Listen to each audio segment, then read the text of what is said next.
Hi everyone! Another day, another gala day. So pupunta nga pala tayo ngayon sa Creekside kung saan makikita natin yung mga barkong may ilaw at mga restaurant sa barko.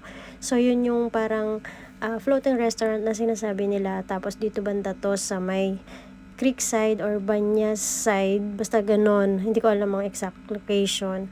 Tapos ayan na nga, dumating na kami dito at medyo okay naman yung panahon, hindi masyadong mainit. So may nakita kaming pusit, ayan oh, naglumalangoy-langoy siyang mag-isa, nagliliwaliw. So moving on nga pala, naglakad-lakad na kami at pupunta kami dun sa pinakadulo kung saan ay lalagpasan namin yung Twin Tower Rolex. Ayan no, yung building na yan.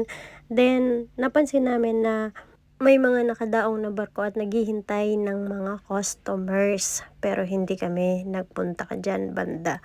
So naglakad-lakad kami dun sa pinaka building na yon. Then after that may nakita akong padaong na barko. Ito yata yung last trip kasi hanggang 11 o'clock lang yata sila.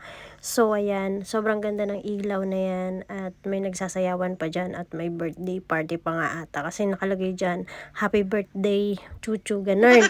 So ayan, nauuhaw kami at nagutom kami kaya bumili kami dito ng snack. So nagpabili ako dyan ng veg samosa kung saan ay nagpalagay na rin ako ng ketchup kasi wala daw siyang ketchup sachet. So ayan, kinagat ko na at ang sarap nga talaga ng veg samosa nila.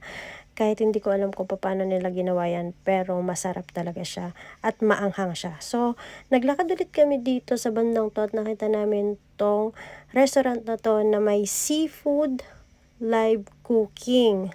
So, hindi namin siya pinuntahan, syempre, at naglakad-lakad kami ng pabalik na kasi anong oras na rin yan at pagod na ako, masakit na yung paa ko. So, ito naman yung barko na nadaanan namin. So, tinignan namin yung menu nila kung saan ay Arabic food siya. Pasara na kasi sila kaya hindi na kami masyadong umusisa.